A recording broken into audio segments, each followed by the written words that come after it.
they supposed to be? I don't recognize any of them. We're supposed to be you. Who? Yeah. But taller. No.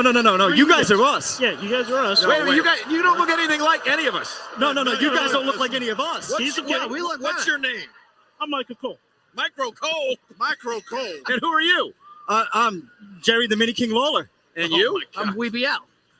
WeBL. Let's go up to our So WeBL and Micro Cole on the commentary here. Tony, is this your speed so far? Yeah, I'm digging this. We LCC match.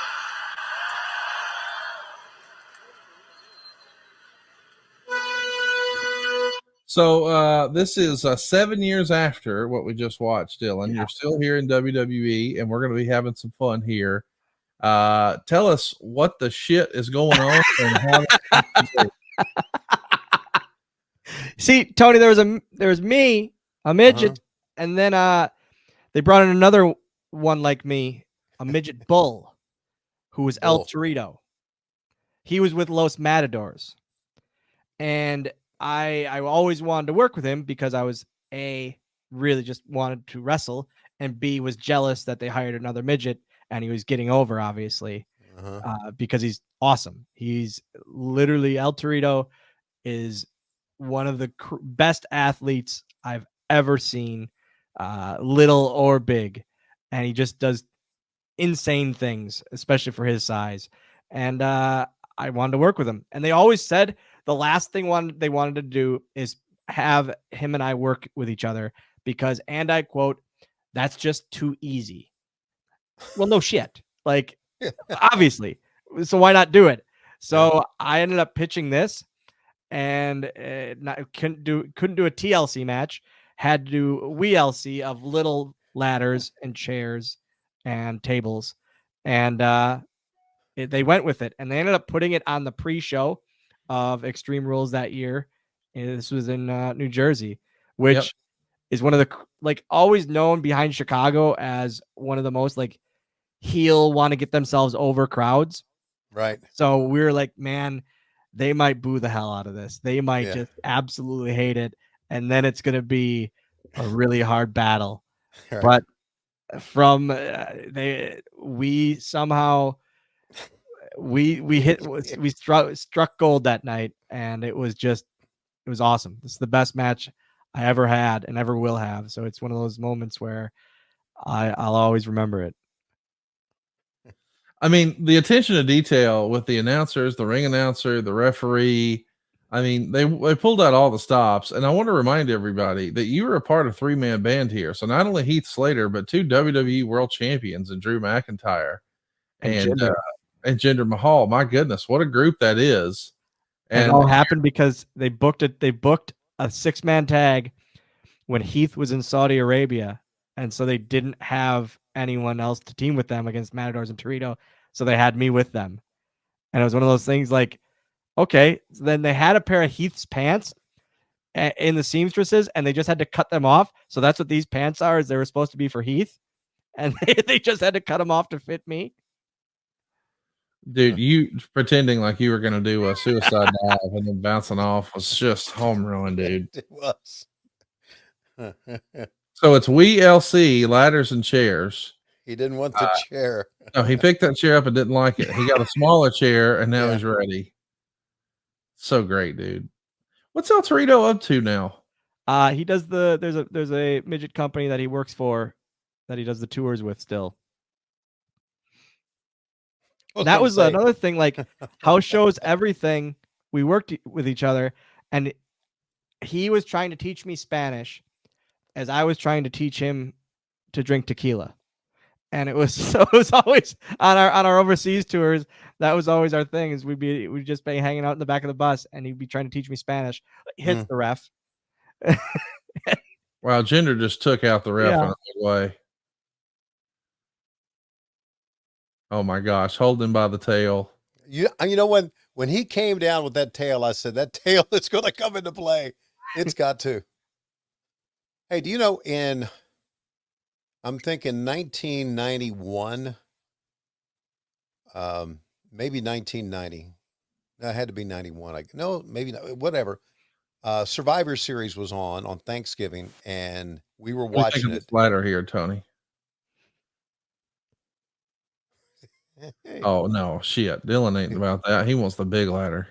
So we were watching. We were watching, and the kids were watching, and there was these midgets chasing Jerry Lawler around the ring. 94. It was 94. 94. No, So 93 Survivor 93. Series. 93. Sorry, 93.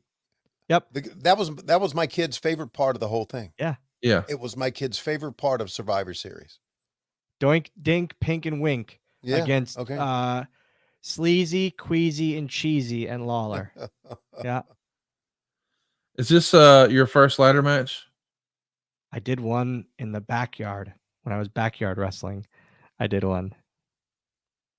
But yes, I mean, that was your Jeff Hardy moment right there. that was my moment right there. On top of the ladder.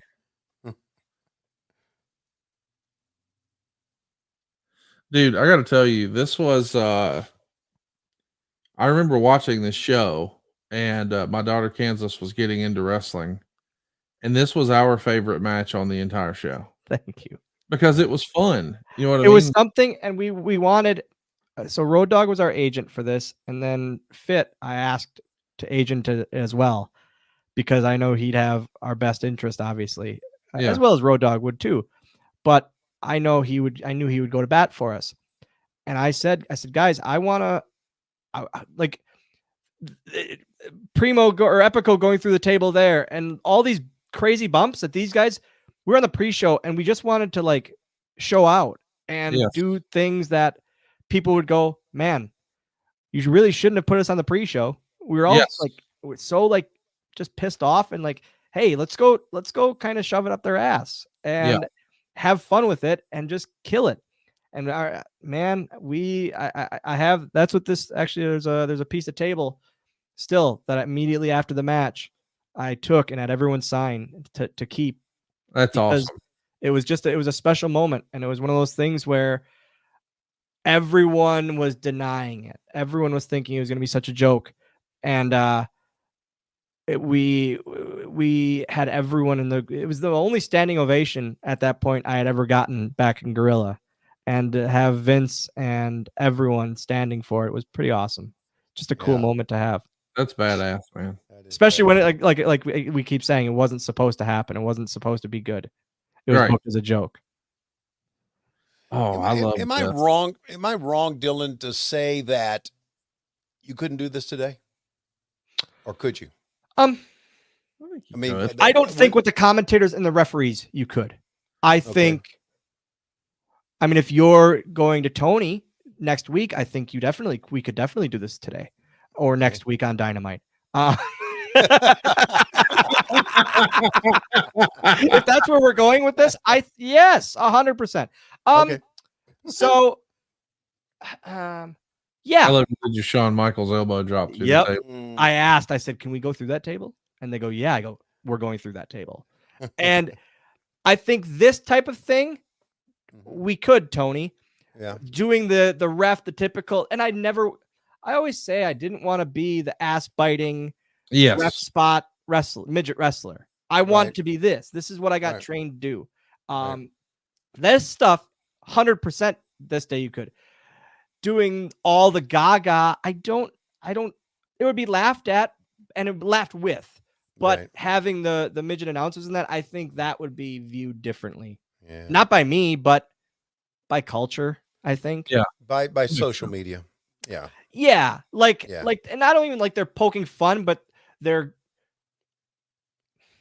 it's that weird middle ground, isn't it? Of they're going too far with it, but yet isn't that what the point of it is? Yes, it is. It's supposed to be fun, and this was fun with the little ladders and the little chairs and the little tables. Yeah, it's a fun idea, and I mean, people are standing like, that's what, I know it's super cliche, but WWE once upon a time used to say they're about putting smiles on people's faces. How does this not do that? Yeah, that's right.